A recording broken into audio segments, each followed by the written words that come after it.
No identity no vote দাবিতে যখন লড়াই আন্দোলন চলছিল মহাকরণ অভিযান, তৎকালীন মুখ্যমন্ত্রী জ্যোতি বসুর নির্দেশে কলকাতার রাজপথ সিপিএম এর হাতমাতরা পুলিশের পোশাক পরে যেভাবে অত্যাচার করেছিল, যুবকর্মীদের রক্তে কলকাতার রাজপথ লাল হয়ে গিয়েছিল। 13 জন শুধু শহীদ হয়েছিল এটা নয়, শয়ে শয়ে কর্মী আহত হয়েছিল, রক্তাক্ত হয়েছিল।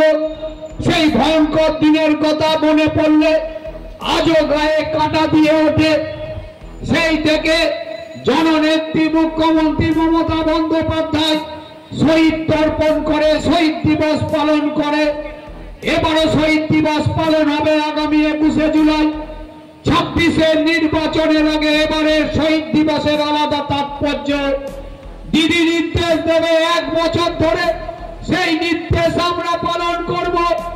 আমি শুধু দলের একজন সাধারণ সৈনিক কর্মী হিসাবে বলতে চাই, 26-এর এবার বিধানসভা নির্বাচনে 26টা আসনও বিরোধীরা পাবে না।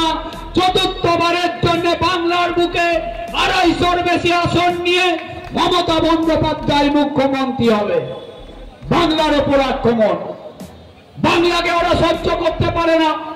বাংলা ভাষার উপর আক্রমণ, বাংলায় কথা বলার অপরাধে উড়িষ্যার বুকে, আসামের বুকে, দিল্লির বুকে আক্রমণ সংগঠিত হচ্ছে। বাংলাদেশি বলে বিনা বিচারে জেলে ভরে দেওয়া হচ্ছে।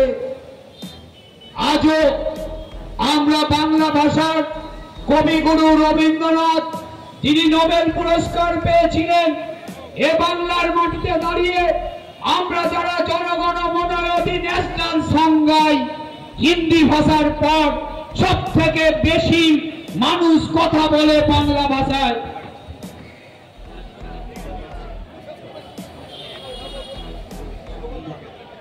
ঋতব্রত বন্দ্যোপাধ্যায় স্বাগতম, ঋতব্রত ব্যানার্জি স্বাগতম।